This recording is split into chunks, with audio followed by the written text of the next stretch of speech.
And now, it's time for the French Handball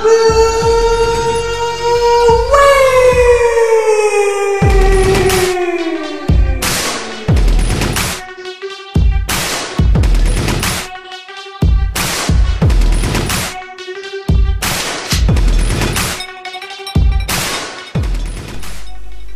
Hey yo, bienvenue à tous pour le second épisode du FNB Week de la saison 17. Alors aujourd'hui au programme, on va démarrer par le Player of the Week, conférence Est et Ouest. On va enchaîner sur un gros plan sur les chapeaux, le classement à l'ordre actuel des chapeaux.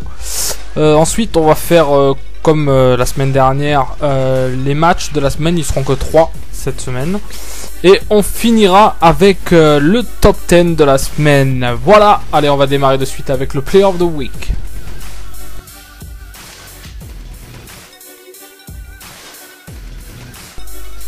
Et on démarre ce Player of the Week avec le joueur de la semaine dans la conférence Est. Il s'agit de Brandon Jennings avec 21 points par match, 1,8 rebonds par match. Le joueur des Bucks fait également 6 passes décisives par match, malgré qu'ils perdent 1,6 ballons par match.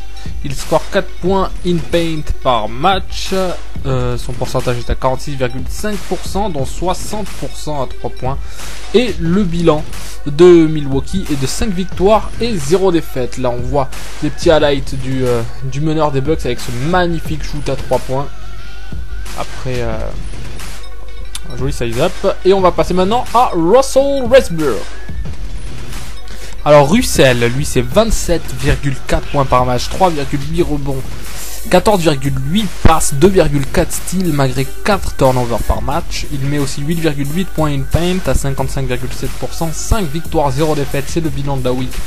Côté du Thunder, attention parce qu'avec ce joueur là, ça sent vraiment le MVP et la grosse saison pour le Thunder. Il a vraiment des stats monstrueuses, à voir si ça continue pour Westbrook. On enchaîne maintenant avec les chapeaux. Et on commence l'analyse des chapeaux avec l'homme qui envoie des emails GM de Cleveland. Elle a eu le 30e pick de la draft. Il a Anton Jamison comme franchise player avec 16,20 points par match et 5,53 rebonds. Le GM des Cavaliers se fait quand même assez plaisir avec son 30e pick, l'équipe que personne ne voulait. Il arrive quand même néanmoins avec ça à se qualifier pour le chapeau 2 pour le moment, malgré la mauvaise défense, 92,5 points par match encaissés. C'est la 27e plus mauvaise défense. Et la 27e également équipe qui est le moins en réussite au shoot. À suivre. Et on poursuit avec maintenant les Nets de Boulette avec un bilan de 6 victoires et 5 défaites. Il est deuxième au chapeau 3 et donc accède actuellement au chapeau 2. On n'a pas beaucoup de highlights concernant cette équipe, donc on va vite passer. Et donc voilà, second au chapeau 3, c'est tout ce qu'il y a à retenir. Même chose pour James et ses Suns avec 6 victoires et 3 défaites actuellement premier au chapeau 3. Il repart pour le chapeau 2 qu'il avait quitté la saison précédente avec Charlotte. Les Suns qui réalisent une très bonne saison, notamment avec la très bonne recrue Boris Dio qui réalise des débuts tout bonnement exceptionnels pour le standing de ce joueur. Donc on retient James, premier chapeau 3, 6 victoires, 3 défaites, à suivre. Et on poursuit avec ceux qui descendent du chapeau 2 vers le chapeau 3 avec Memphis. Memphis c'est le plus mauvais bilan de la ligue. 0 victoire, 10 défaites. Answer va devoir trouver la réponse pour pouvoir gagner un match. Malgré la très bonne saison de Rudy Gay qui score à 21,57 points par match. On a également Zach Randolph qui prend 7,64 rebonds. C'est le 13e meilleur rebondeur de l'équipe. Mais rien ne va plus à Memphis. À suivre. On poursuit avec les Nuggets de Psylo Carey qui a annoncé que c'était sa dernière saison avec donc cette fois les Nuggets. Un bilan de 2 victoires et 9 défaites qui lui vaut donc un tour pour le chapeau 3 ou pour la Senior League, à voir. En tout cas, excellente saison de Carmelo Anthony, 5e meilleur scoreur de la ligue avec 30 points par match. Ça ne suffit pas. Pour gagner des matchs côté Denver, il va falloir trouver la solution pour remédier à cela. On enchaîne avec les Wizards de Chuck Bannett. Chuck Bannett, ça va pas vraiment non plus. 4 victoires et 7 défaites. Premier relégable pour aller au chapeau 3 lors de la saison suivante, malgré la très bonne saison de John Wall avec 27,79 points par match et 6,14 passes. Les Wizards vont devoir commencer à enchaîner les victoires si Chuck Bannett veut rester en chapeau 2 et ainsi pouvoir progresser pour les saisons à venir. On enchaîne maintenant avec les 3 équipes qui montent en chapeau 1 pour le moment, avec Aurel et ses Warriors qui a quitté le chapeau 1 avec le Magic la saison dernière, a envie d'y retourner avec ses 5 victoires et 2 défaites pour le moment. Il est 3ème au chapeau 2 et donc rejoint une nouvelle fois le chapeau 1 avec un Monta Ellis très chaud cette saison et une très bonne saison également de Sean Livingstone. Affaire à suivre du côté de Golden State.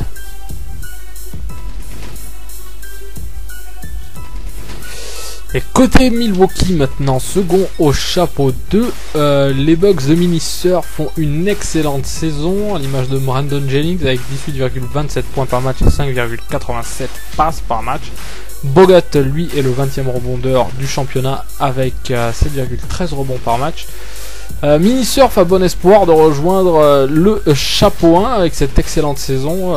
Il va falloir que les Bucks finissent la saison comme ils l'ont démarré et pourquoi pas atteindre les playoffs.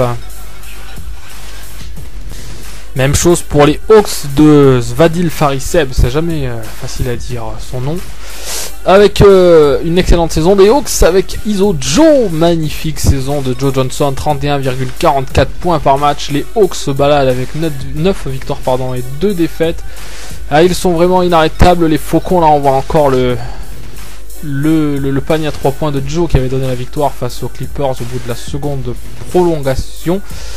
Les Hawks qui vont se diriger tout droit vers les playoffs et tout droit vers le chapeau 1. Un très bon début de saison de Svadil Fariseb.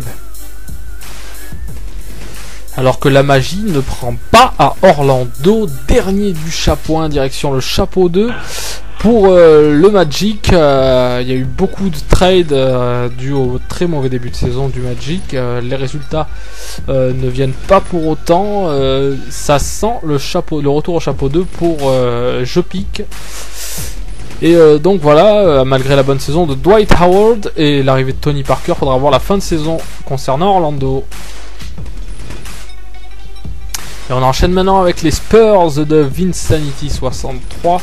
Avec un bilan de 5 victoires et 5 défaites, les Spurs sont avant-derniers au chapeau 1. Malgré les bonnes saisons de Ginobili.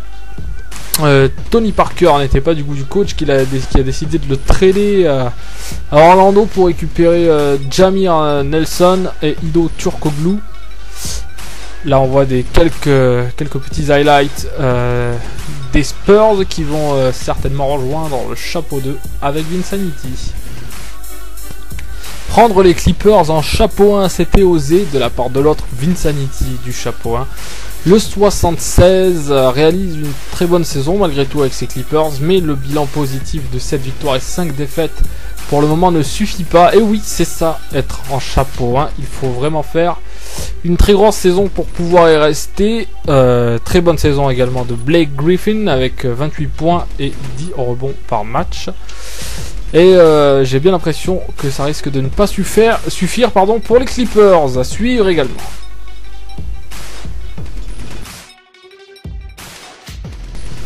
On enchaîne maintenant avec les 3 matchs de la semaine.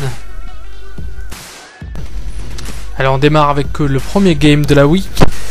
Avec Philadelphie qui accueillait Portland. Un match qui est allé en double prolongation avec des grosses performances durant ce match. Avec notamment côté Blazers, Brandon Roy qui score à 37.15 sur 25, 4 sur 5 à 3 points et 6 rebonds. Face à lui, à Philadelphie, on avait Caron Butler là qu'on va voir en vidéo mettre le buzzer qui égalise et amène Philadelphie en prolongation. Voilà pour Caron Butler. qui lui a mis 52 points à 26 sur 43 et pris 6 rebonds. Il y a eu 2 double-doubles dans ce match. Un pour Jrue Holiday, le deuxième de sa saison avec 16 points et 11 passes. Et un de Elton Brand avec 14 points et 10 rebonds pour Philadelphie. Au final, Portland l'emportera 105 à 98. Et on enchaîne sur le second match de la week avec les Mavericks qui se déplaçaient à Houston pour un derby texan. Les Rockets qui ont dominé une bonne partie du match, mais les Mavericks sont bien revenus vers la fin et Dirk Nowitzki, grâce à un buzzer beater, accroche la prolongation à Houston. Dans la prolongation, les Rockets tiennent bon, mais craquent à la fin sur une victoire des Mavericks grâce à 2 lancers de Chauncey Billups. Au niveau des stats, Dirk Nowitzki fait 30 points à 15 sur 28 et prend 8 rebonds. Chauncey Billups, bon match également avec 20 points, 7 sur 16 au shoot, 7 passes. Il est 16 points en sortie de banc et 7 rebonds. Et côté Rockets, on a Kevin Martin à 13 sur 22 et 8 rebonds, 32 points pour Kevin Martin. Brooks à 29 points, 11 sur 20 et 5 sur 6 à 3 points. Il fait également 8 passes décisives à Ron Brooks. Alors que là on vient de voir le buzzer beater de Dirk Nowitzki qui a donc amené son équipe en prolongation. Et le troisième et dernier match de la week, c'est entre toujours Houston qui se déplaçait à Minnesota cette fois-ci. Et il n'y s'y est pas passé grand chose durant le match, il n'y a pas eu grand chose d'exceptionnel malgré la bonne performance de Beasley, 9 sur 15, 19 points. Jason Richardson lui fait 14 points à 5 sur 10, dont 2 sur 3 à 3 points. Et côté Rockets, pas de grosse perf, Brooks 13 points, Yao Escola 12 et Kevin Martin 10. Et ce qui s'est passé surtout, c'est qu'il y a eu un buzzer beater mené d'1 point. Voilà ce que répond Beasley au buzzer. The crowd comes to life.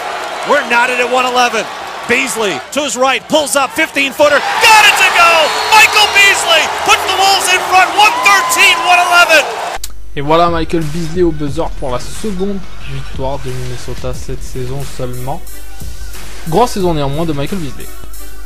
La nouvelle rubrique, pendant ce temps en FNBA, pendant le match Sixers-Portland, Anthony a littéralement craqué son slip au casque et n'en pouvait plus des shoots de Caron Butler. On a fait des cauchemars et j'ai réussi à vous choper le son au moment de son buzzer pour égaliser à la prolongation et il faut l'entendre, c'est en VO. Anthony au casque. What the fuck? Oh my god! Oh! Oh no no no no no! Oh fuck! Oh my god! No no no no no no no no! Oh! Oh! Oh! What do I do? What do I do? Oh my god! What is that? The water part? Ah! I'm guessing it's the water part. No! He's already a castle. I am, my frame rate's working again, and I'm gonna go check. Oh! Oh! Oh! Oh! Oh my god! Oh my god! Ah! What's going on?